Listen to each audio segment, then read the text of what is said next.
Yeah. I Do didn't. we know the I checkbox already? think so. Oh, I have to fight with these things.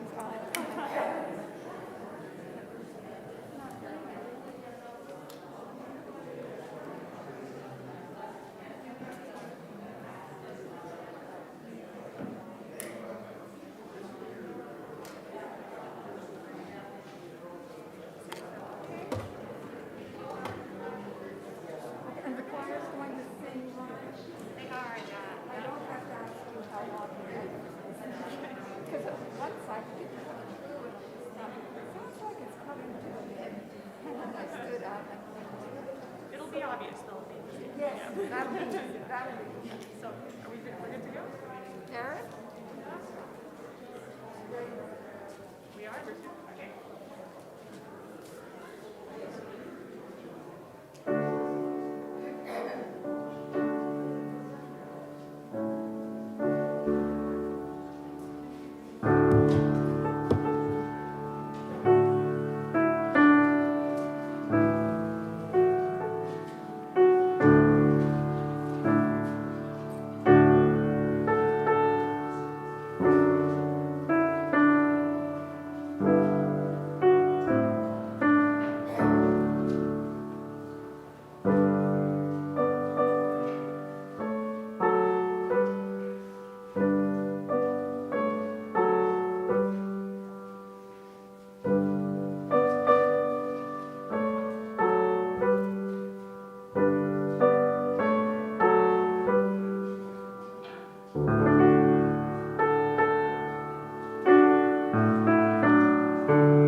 Good morning, everyone. Welcome to Sunday worship at the First Unitarian Congregation of Ottawa. My name is Susan, and I am pleased to serve as worship associate this morning. Whether you are taking part in this worship celebration from your home or wherever else you may be, and whenever you may log on, you are welcome here. We acknowledge that our FirstU campus is located on traditional, unsurrendered, and unceded Algonquin Anishinaabe territory, and that the work of reconciliation is a responsibility of our congregation and of all Canadians. Our goal is to educate ourselves and all who have ears to hear, to be of service to those who are at risk, and to advocate for justice. Do take care and take advantage of online opportunities at FirstU to stay in touch during this protracted pandemic. If you are new to FirstU and would like to learn more about us, please contact us through our email at welcome@firstunitarianottawa.ca. Following our service, please join us for our virtual hospitality hour. And now, Phil from our board has our announcements for today.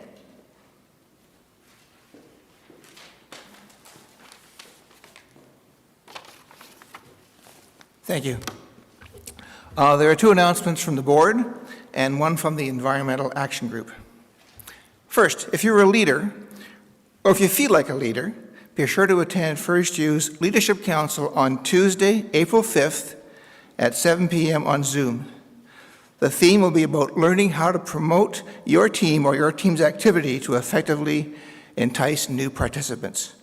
Look to next week's EUU for details.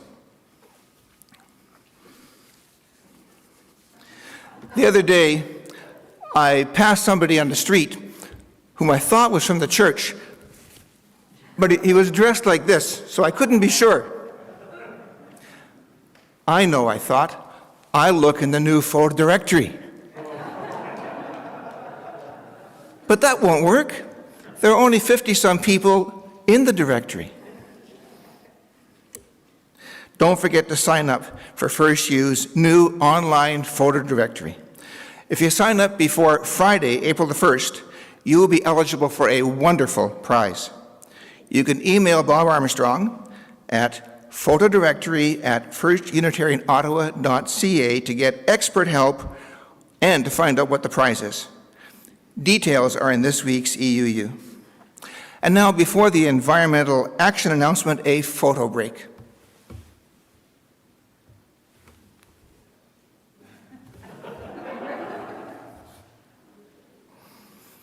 We're going to show you a a picture of the FirstU people who were at the Climate Action Walk on Friday. It was a much nicer day than today. Now, it's Plastic Challenge time. How's it going? Tell us about your week, your first week of being plastic-free, the shopping challenge. At the back of Worship Hall, grab a sticky note. On the 2 posters, tell us how you rocked it and what was hard about the plastic-free week. If you're not here in person, go to the EUU, click on Email Donna in the EUU, and let her know how your challenge is going, and she will put a sticky note up for you. Next week, challenge the plastics in your kitchen. Also, send a letter supporting the upcoming Green Building Standards motion at City Hall. Links and contacts in the EUU or on the Climate Action page on the website. Thank you.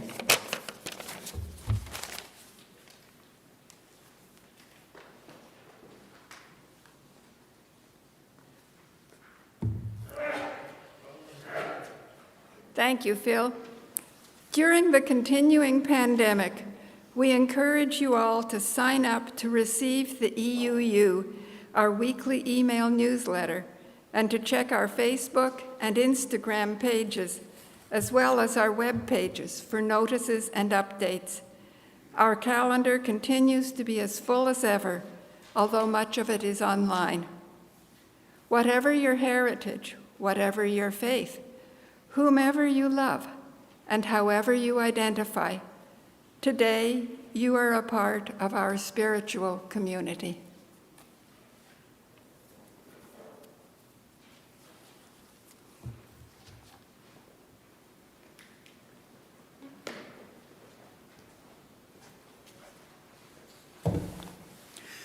Well, bonjour, mes amis.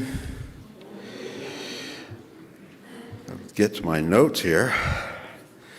Good morning, one and all. Welcome to our weekly service from Worship Hall. To those of you here and everyone watching from wherever you may be. I am the Reverend Eric Meter, this faith community's lead pastor. In the picture up there, I wasn't smiling and looking at the camera. I was in conversation with Mike Fletcher, who was not the only person that at the march with me on Friday afternoon that I hadn't met in person before. So I apologize if I look distracted. It was because I was. It was a good event, if a little chilly. This morning, we light our chalice to these words adopted from those by my friend and colleague, Suzelle Lynch. Each time we light our chalice, we renew our commitment to our faith. With the spark of a match, we make it new again. As fresh and surprising as the first day we encountered a spiritual community and realized we were home. We light this chalice this morning for the renewal of our faith.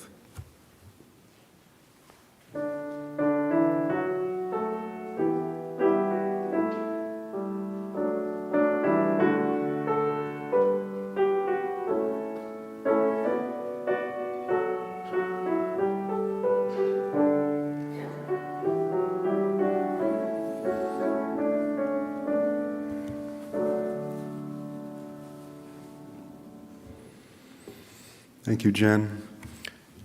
Our chalice this morning is lit.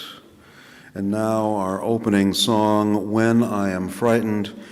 For those here in Worship Hall, please feel free to hum gently along And for those elsewhere, if you have a hymnal by your side, the song is number 1012 in our teal hymnal. We are also inviting some Three Rivers members to sing at the front.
Thank you, Three Rivers and Jen. Our call to worship this morning is adapted from words by Scott Taylor. We come with our doubts, worn out and worn down, wanting once again to trust, to believe that hope is not as fragile as it sometimes seems, that division is not as deep as it sometimes appears.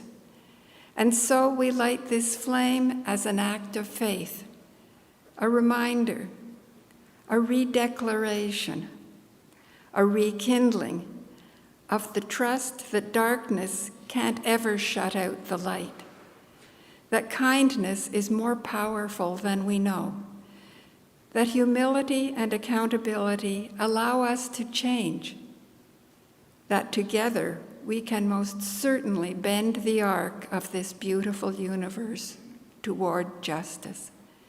Come, let us worship together.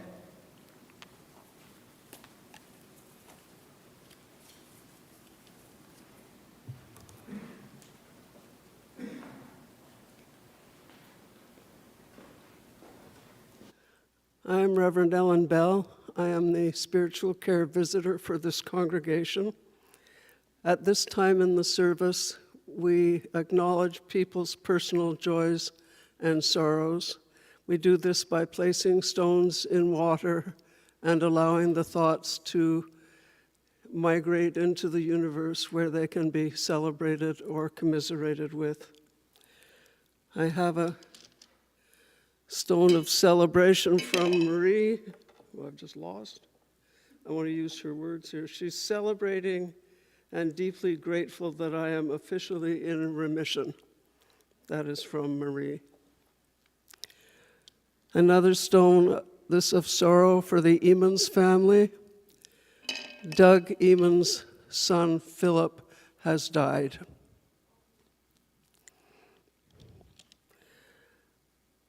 A stone for the ongoing disaster in Ukraine and all the refugees that have resulted from that war. And another stone for all the other refugees. Let us not forget that there are millions of people in turmoil while we live in relative peace and comfort, at least most of us do. And a final stone for all the joys and sorrows kept within our hearts. We will now have a moment of silence.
Today's reading, Louise Gluck's poem, Celestial Music, is set as one friend learning through the... I have a story. Oh, Sorry about I didn't have that. Oh, there. It's okay. Thank you. To be continued.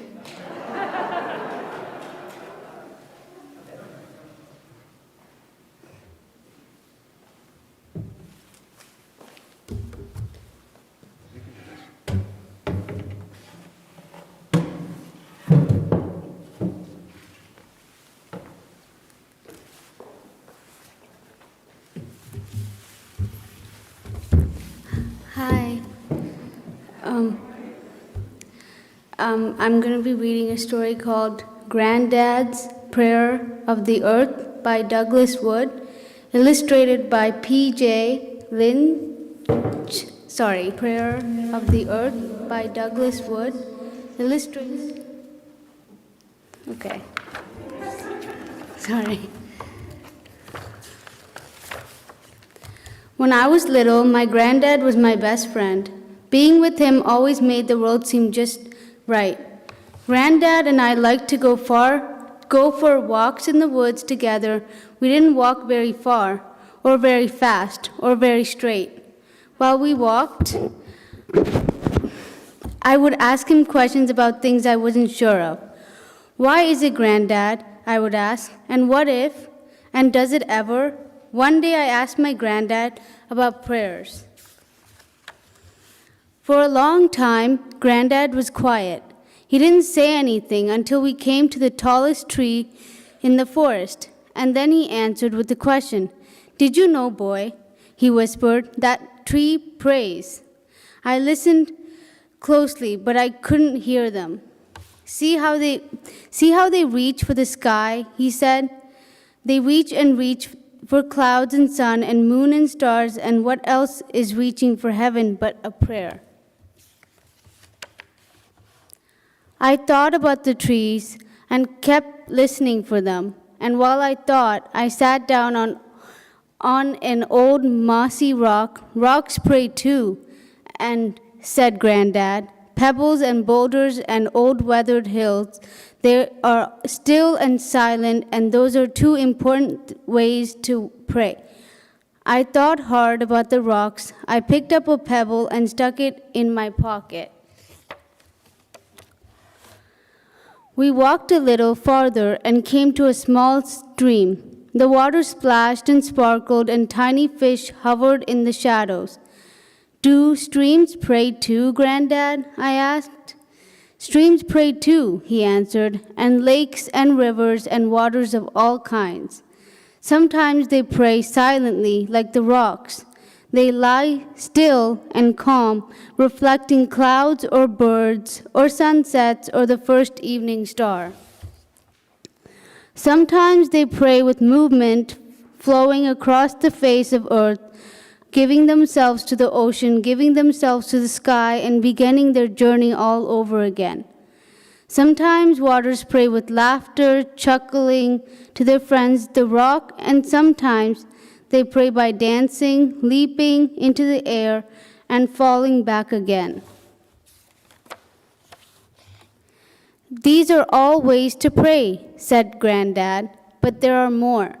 The tall grass prays as it waves, its arms beneath the sky, and flowers pray as they breathe their sweetness into the air.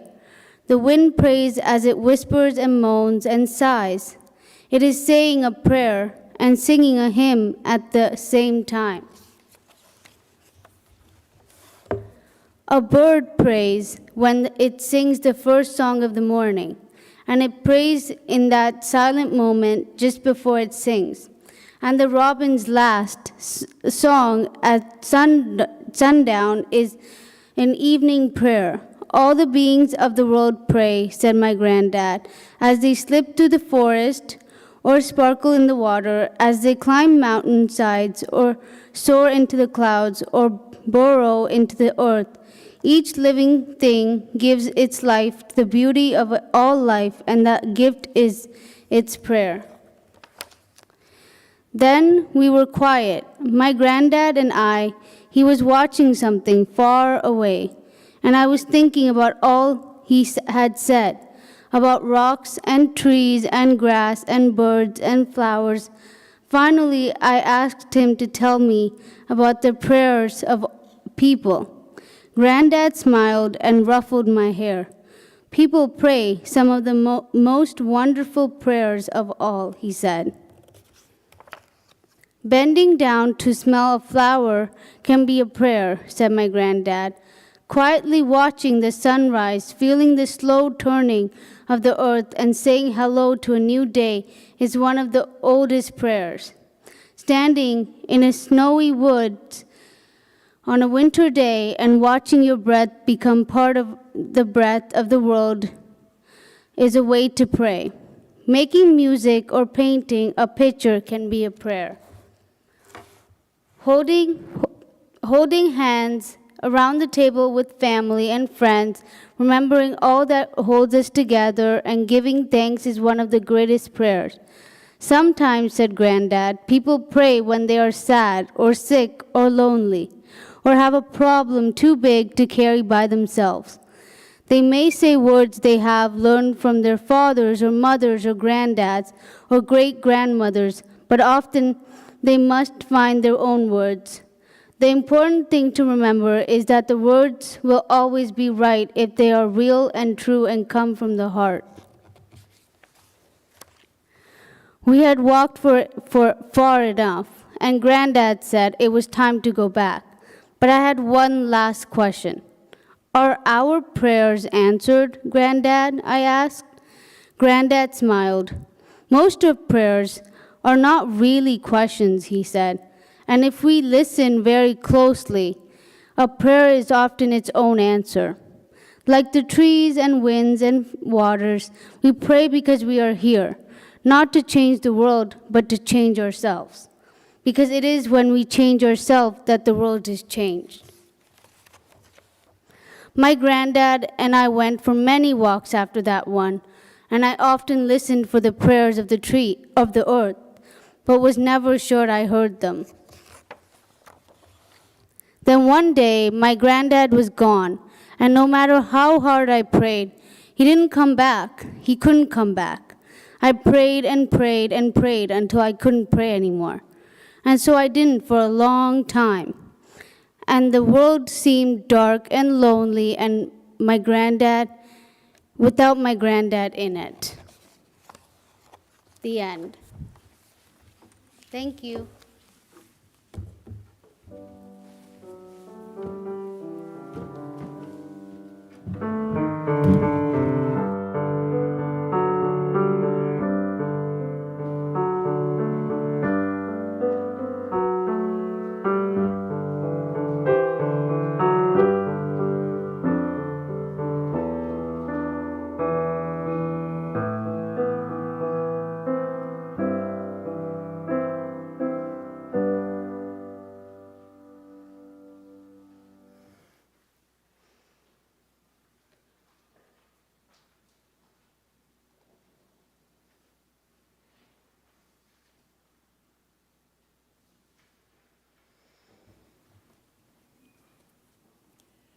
Now today's reading. It's by Louise Gluck, Celestial Music. Celestial music is set as one friend learning through the very different theological perspective of another. Please do not hear the judgment offered at the start of the poem as anything more than the narrator's viewpoint. In words that may be familiar to you, what follows does not necessarily reflect the views of this worship associate, our minister who selected the poem, or this congregation as a whole. I have a friend who still believes in heaven. Not a stupid person, yet with all she knows, she literally talks to God. She thinks someone listens in heaven. On earth, she's unusually competent, brave too, able to face unpleasantness. We found a caterpillar dying in the dirt, greeting ants crawling over it. I'm always moved by weakness, by disaster, always eager to oppose vitality, but timid also, quick to shut my eyes. Whereas my friend was able to watch, to let events play out according to nature. For my sake, she intervened, brushing a few ants off the torn thing, and set it down across the road. My friend says I shut my eyes to God, that nothing else explains my aversion to reality. She says I'm like the child who buries her head in the pillow so as not to see, the child who tells herself that light causes sadness. My friend is like the mother, patient, urging me to wake up an adult, like herself, a courageous person. In my dreams, my friend reproaches me. We're walking on the same road, except it's winter now. She's telling me that when you love the world, you hear celestial music. Look up, she says. When I look up, nothing. Only clouds, snow, a white business in the trees, like brides leaping to a great height. Then I'm afraid for her. I see her caught in a net deliberately cast over the earth. In reality, we sit by the side of the road, watching the sun set. From time to time, the silence pierced by a bird call. It's this moment we're both trying to explain, the fact that we're at ease with death, with solitude. My friend draws a circle in the dirt. Inside, the caterpillar doesn't move. She's always trying to make something whole, something beautiful, an image capable of life apart from her. We're very quiet. It's peaceful sitting here, not speaking. The composition fixed, the road suddenly turning dark, the air going cool, here and there the rocks shining and glittering. It's this stillness that we both love. The love of form is a love of endings.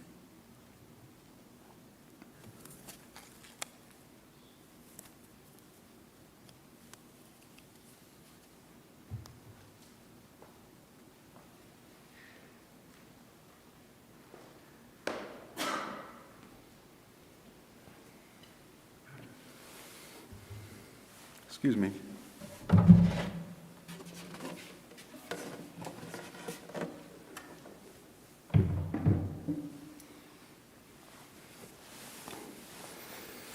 There's some physical things that every now and then need to be rearranged.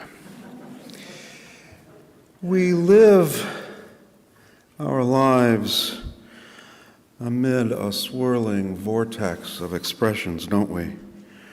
From the story Anusha shared with us earlier, the line, each living thing gives its life to the beauty of all life, and that gift is its prayer. And as I originally thought to start my reflection with you this morning, what's the old adage? There are no atheists in foxholes. Given the situation in Eastern Europe over the last month, we who may not find ourselves in actual foxholes right now are spending a fair amount of time thinking about those who have fled Ukraine as refugees and those whose continued safety involves bomb shelters. Even before Putin's war began, I wanted to begin talking with you this morning about faith. This morning, I want to pose a question to you that I hope will become the start of a larger and hopefully lasting conversation. And in truth, it's one of those conversations that began ages ago. We don't know the beginning of it. We're not here to imagine how long it will go. We're here to live it out and add our voice and our ears. In short, the question is this: where do you place your trust? Notice the active verb here. To trust isn't just something we have, it's something we do. As I pause to watch the beautiful snowflakes shimmering down, I hope you are too. And for those in a covenantal faith tradition like ours, the answers each of us gives to this question, well, our answers will be varied.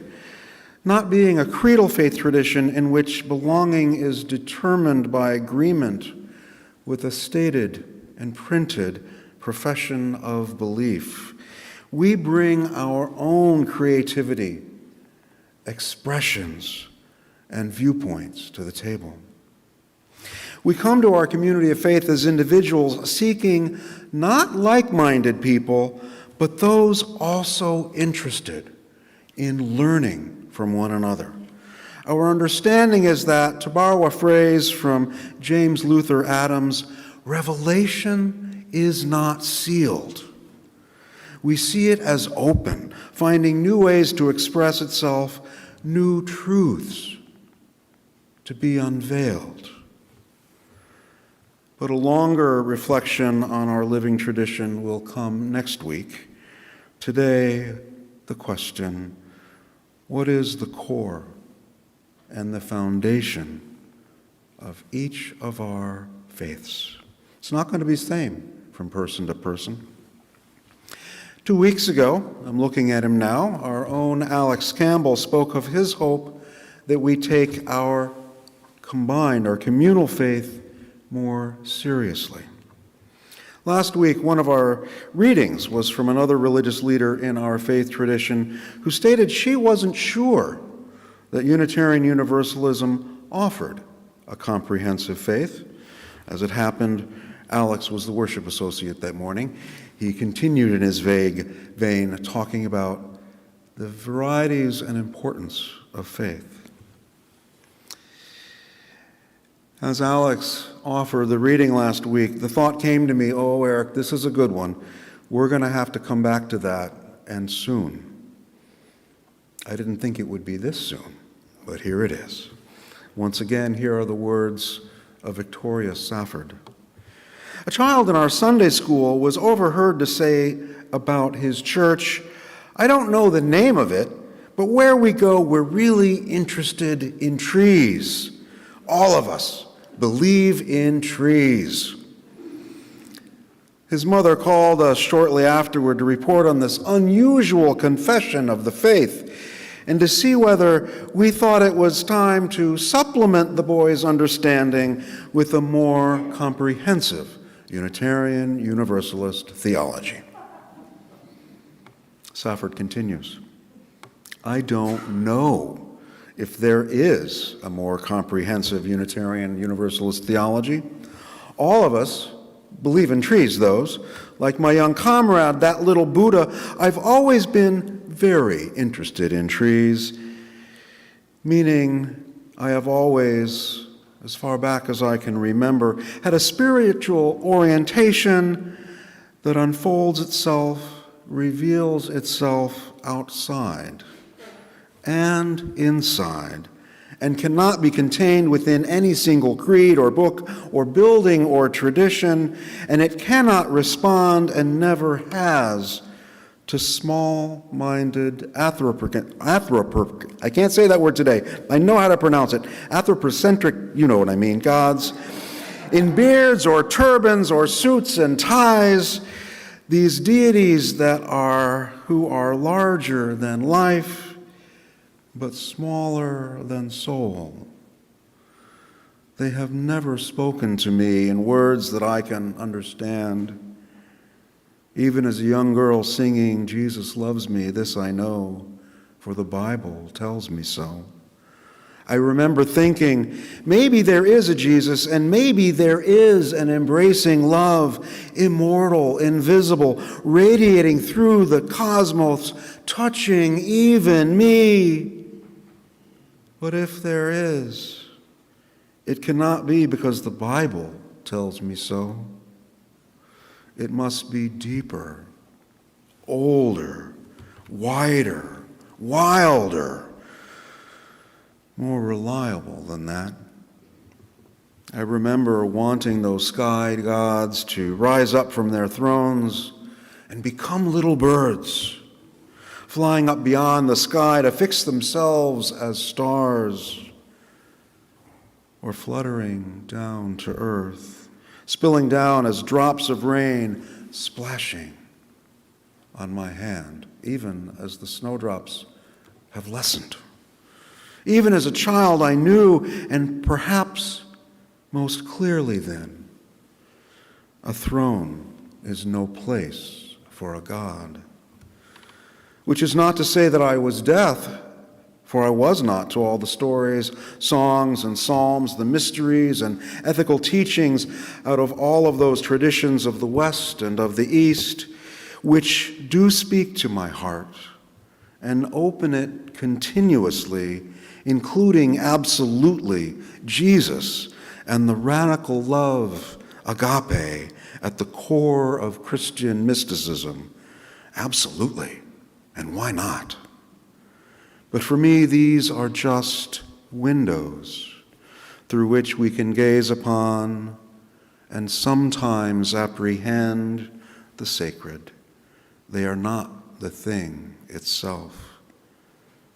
Even stars and water, Safford concludes, even trees are not quite the thing itself. The thing itself, the source, the call, the particular forms of expression of the call of life, if you will. Last week, I also shared with you a reflection on the architecture of the Gothic-inspired building of the First Unitarian Church of Chicago. Let me add one other further detail to the congregation nearest where Reverend Ellen went to seminary. The design of the building is Gothic, yes, but it is intentionally devoid of any overt representations of faith. There are no biblical scenes depicted in its stained glass windows, no statues of revered religious leaders or figures. Instead, at the back of the chancel is a little inset shelf, a little ways up, if memory serves. Ellen, do you know what I'm talking about? Uh-oh, I made it up. I was there once, she was there often. I hope I'm right. The narrow shelf is designed to hold whatever will fit on it. Whatever the minister or the speaker or whatever the church wants to be on it for any given period of time. A vase of flowers, a crucifix, a statue of Gandhi, a bust of Ruth Bader Ginsburg, or Dr. Lottie, like we have at the back of our worship hall, or it can be left empty. This small detail in a much larger structure is a perfect expression of how we approach our lives as lives of faith. If we do not have a comprehensive system of faith to rally behind or for, we do possess a rich shared outlook, an approach to living and making meaning of our time here on earth. Yes, this may always be hard to define, and there will always be some of us who gravitate more to one facet and others to other facets of the same larger faith. But our direction remains the same. This living tradition of ours, yes, I'm talking a little bit about it now, more for next week. This living tradition of ours is our most singular and important achievement. And it is also carries with it an inherent vulnerability. Would you rather be a tall, mighty tree that falls over when the storm comes, or a smaller, more flexible one that weathers the storms that come? When I was growing up, Forrest Church, the best-named Unitarian minister of his century, who went on to become one of our preeminent religious leaders of the 20th century, though not without some unrealistic and understandable controversy. Early in his ministry, Forrest Church had a weekly newsletter column, and it was printed weekly in the newspaper my parents subscribed to. I remember him writing once about those who thought of Unitarian Universalism as an upsy-daisy religion. And while I don't remember his exact response to that, I remember the phrase of that not-so-kind criticism, and I expect I'll remember it as long as I remember much of anything. The best response I've encountered to the claim that we offer religion light is from Paul Razor in his book, Faith Without Certainty, Liberal Theology in the 21st Century. Razor writes, "Liberal theology is not for the faint of heart. It points us in a general direction without telling us the specific destination. It refuses to make our commitments for us, but holds us accountable for the commitments we do make. The liberal religious tradition is an invitation, not a mandate. It invites us to live with the ambiguity without giving in. It invites us to live with ambiguity without giving in to facile compromise, to engage in dialogue without trying to control the conversation, to be open to change without accepting change too casually, to make commitment seriously but not blindly, and to be engaged in a culture without succumbing to that culture's values. Liberal religion calls us to strength without rigidity, conviction without ideology, openness without laziness. It asks us to pay attention. It is an eyes wide open faith, a faith without certainty. All of which is preamble, I will admit, to the main point I want to offer you this morning.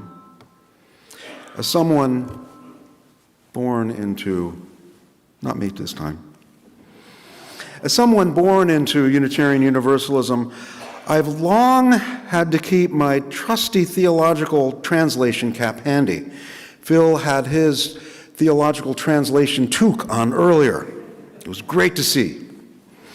I expect that many of you have similar caps of your own. An example of what these head attire devices help us with might be, oh, you're talking about the kingdom of God. We downplay the patriarchal aspects of that idea and often talk about the blessed community. Would that be all right with you? Yes, a little tongue-in-cheek. Yet when we activate our theological translation skills, and I say this talking to myself as well as someone who has been in this faith his entire life, we often ignore the fact that there are always things lost and added during the process of interpretation. And closer to the heart of what I most want to talk to you about today is the fact that some phrases and ideas simply don't have direct corollaries. I've been in this faith tradition my entire life. Tomorrow will mark the 24th anniversary of my ordination. And still I ask you, what is the Unitarian corollary to the idea, the love of God?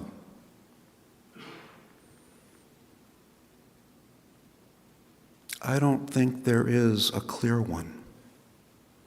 We talk about love all the time. I talk about love all the time. I have not yet faded bright goldenrod t-shirts that proclaim I stand on the side of love, even though we now prefer the phrase side with love because it is not ableist, another manifestation of our wider embrace of love.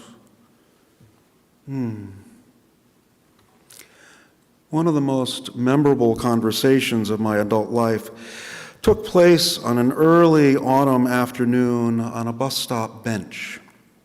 I was with my friend Patty. She had worked in a small office for a group that trained student chaplains at San Francisco General Hospital, a group called Sojourn's Ministry. I was one of the student chaplains there in the summer and fall of 1994. Patty had helped me find my way at Sojourn's. How do I put this? The staff leads were sometimes less than helpful. She offered me a lifeline, and I gladly took it. 2 years later, she applied to the same seminary I had then just graduated from. This is the stole of that time from Starr King School for the Ministry in Berkeley. And this particular day was likely a year or so into her time at the school. Patty was discovering that to be more authentically herself, she needed to realign her life, something that happens to many of us in seminary. For her, that meant asking her husband of 20 or more years for a divorce. She still loved Andy, but theirs hadn't been a true marriage for quite some time. Not an easy place to be. No easy emotions there. What gave her the confidence to make choices so that she could live more authentically had been a long moment of spiritual and emotional clarity, one of those moments full of both tears and wonder and appreciation and gratitude. She had been doing some therapy work to see if she could reconcile herself to some unfinished business with her late father. And there, in conversation with her image of her father, he and his image soon became more, clearly more than just him. That figure reached his arms around her and held her into loving embrace. Held her, his daughter, in love. Patty was raised Christian, and this was her most profound experience of what was meant by the phrase, God's love. I had a milder but perhaps comparable experience that helped prompt my own call to ministry several years before. I had recently graduated as an undergraduate and yet had no tangible idea what I would do with my life. The idea of ministry had come, but I knew I wasn't ready for it. I wasn't mature enough even to apply to seminary. At that point in the in the afternoons and evenings, I worked at the natural food section of a large grocery store. And in the mornings, I worked in the mailroom of a large financial services corporation. There, in a basement cubicle, early one morning when I was supposed to have been working, I sat and asked the universe for a little help. I was feeling alone and rudderless. I wanted to know my place in the order of things, and perhaps maybe a direction would come to me. And an answer did come that day, at least a response. In response to my call for guidance, a figure of a woman, we cisgendered people often reach out and find wholeness in the embrace of the other sex. In response to my call for guidance, a figure of a woman came up behind me as I sat in my workstation, and she wrapped her arms around my shoulders and my chest. I knew I would be okay. I knew I was okay. I felt a deep sense of peace come over me. I could simply be myself and rest in that. For Patty, the feeling was being held in a loving embrace. For me, a similar embrace held me in peace. Not exactly identical experiences, but close enough as far as I'm concerned. And while I have absolutely no desire to downplay anyone's experience of what might be called the mystical, I don't consider the experience I have that day to have anything of the supernatural about it. The closest term I have for what my experience was is a vision of sorts. I think this was my mind telling me something I needed to hear more deeply, sort of like what dreams can be. It is not something I have any desire to dismiss. Like I said before, we talk about love all the time, but what are we saying? I mentioned my ordination before. In a prayer at that event, Mark Billatini offered, "Spirit of love, our end and our means to that end. Sign yourself in these our hands. Love, our true and final end, and our means to that end.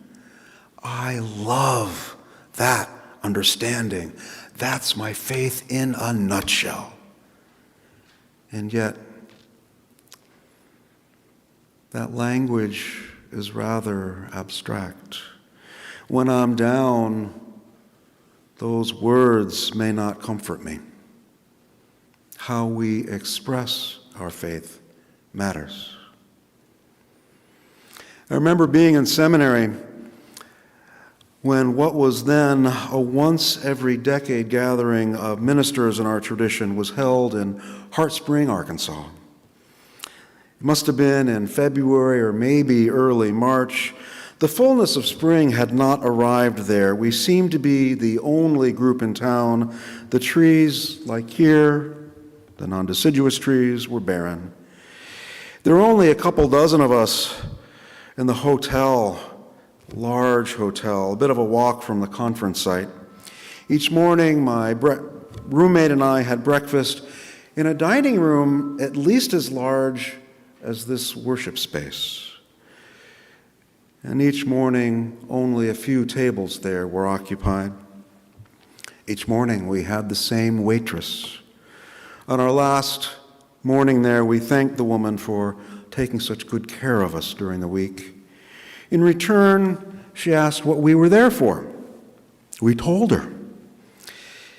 She hadn't heard of our faith, so we explained about the then 7 principles, and as we did, her eyes literally glazed over. You understand. You get it. We tried and tried, but her eyes remained glazed. Finally, she asked if we were pastors. We're student pastors. We replied, well, then would you please pray for my son, my teenage boy? He's going through a real tough patch right now. Yes, of course we will. At the congregation where I was then the student minister, there was one person who didn't get what I think you got when they were not able to take in the part about the waitress's eyes glazing over and kept saying, well, why didn't you just explain to her about the principles? It doesn't work that way. I was reminded of a little story Howard Thurman, an early mentor to the Reverend Dr. Martin Luther King, once told, of a little boy who was afraid of the dark when he was put to bed. His mother told him that he was perfectly safe because God was with him in the dark. All he needed to do was to pray to God, and he would comfort him in the dark. But the boy was still afraid. Don't worry, this is not going to go on too much longer. The boy was still afraid. At length, he went back to his parents' bedroom and asked, Mommy, will you please ask God to put on some skin? Then I'll be all right. Our waitress needed some skin on what we were trying to convey to her. She needed faith in something warmer than just our abstract words. When I think of the core of my own faith, I remember the vision of the woman wrapping her arms over my shoulders as I sat confused and uncertain, rudderless, there in that basement cubicle. And I think of Mark Bellatini's prayer to the Spirit of love that is our end and our means to that end. Both images inform the other. Each, in its own way, is incomplete without the other.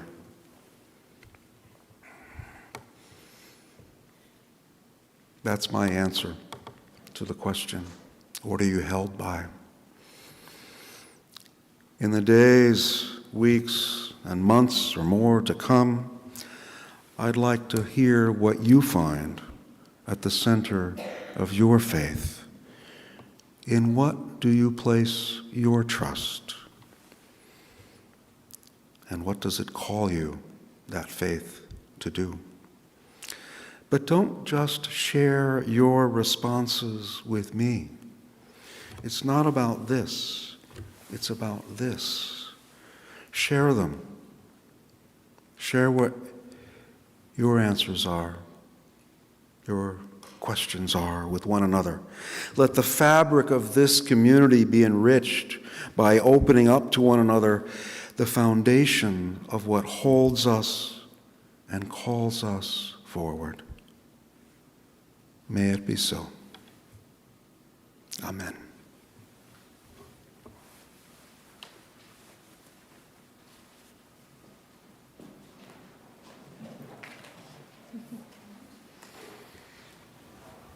Today's anthem will be sung by Three Rivers in the spirit of honoring being held by the love and support of people we care about, of our ancestors. It's based on a poem by Margaret Walker, which reads as follows. My grandmothers were strong. They followed plows and bent to toil. They moved through fields sowing seed. They touched the earth and grain grew. They were full of sturdiness and singing. My grandmothers are strong. My grandmothers are full of memories, smelling of soap and onions and wet clay, with veins rolling roughly over quick hands. They have many clean words to say. My grandmothers were strong. Why am I not as they? While the question at the end is a powerful statement as well, today, in honor of the theme of the service, we have elected to make a little change to the last words, where we will be singing, "That's why I am as they." Thank you. Up here.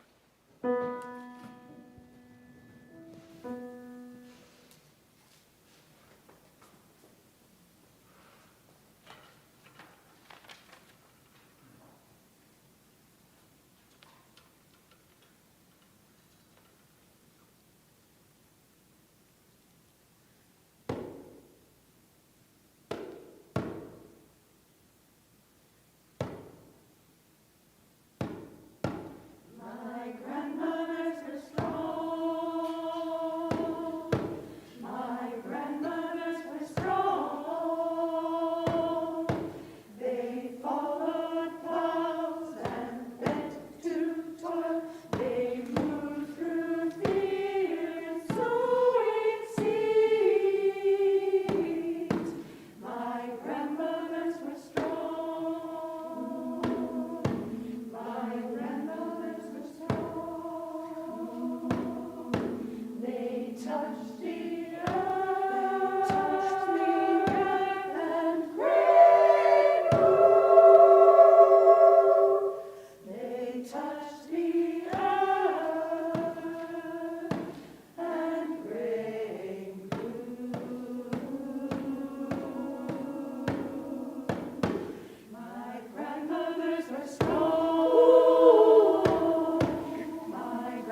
Thank you again, Jen and Three Rivers. That was great. This congregation has a long history of care, vitality, and bringing people together to move the arc of justice forward. We have been able to live into our hopes and dreams because of the generosity of those within and beyond this community.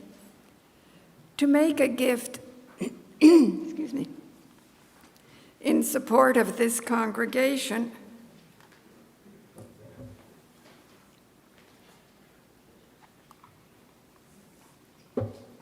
you don't need to use the baskets that are being passed among our pews. Whether you are here in Worship Hall or anywhere else at all, you are a part of this community. Wherever you are invited to go to our website or contact our finance manager to find out how to make a donation or keep up with your pledge. Our gifts are freely given and gratefully received. We dedicate these gifts to the work of this community of faith, serving human wholeness, caring for the planet, upholding religious freedom, welcoming the stranger, loving one another. And now our closing hymn, Go Lift It Up. Again, for those here in Worship Hall, please feel free to hum along. For those elsewhere, if you have a teal hymnal with you, the song is number 1057, 1057, in the teal hymnal.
Is there anything better than voices lifted up in song?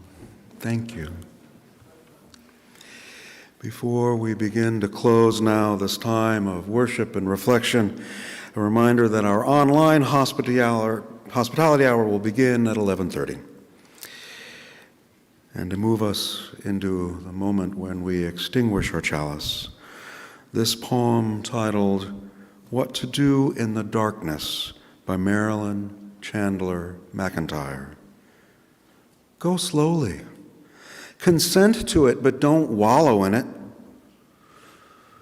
Know it as a place of germination and growth. Remember the light. Take an outstretched hand if you find one. Exercise unused senses. Find the path by walking it. Practice trust. Watch for dawn.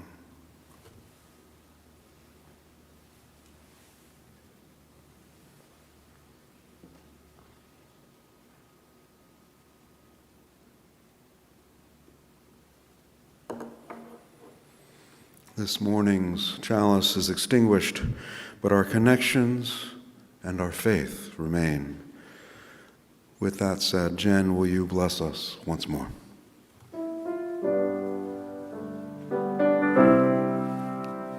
Spirit of life, come unto me. Sing in my heart all the stirrings of compassion. Blow in the wind, rise in the sea. Coulent ame ma, vides maite justice. Tenez moi, ciel emporte-moi, source de vie, viens vers moi, viens vers moi.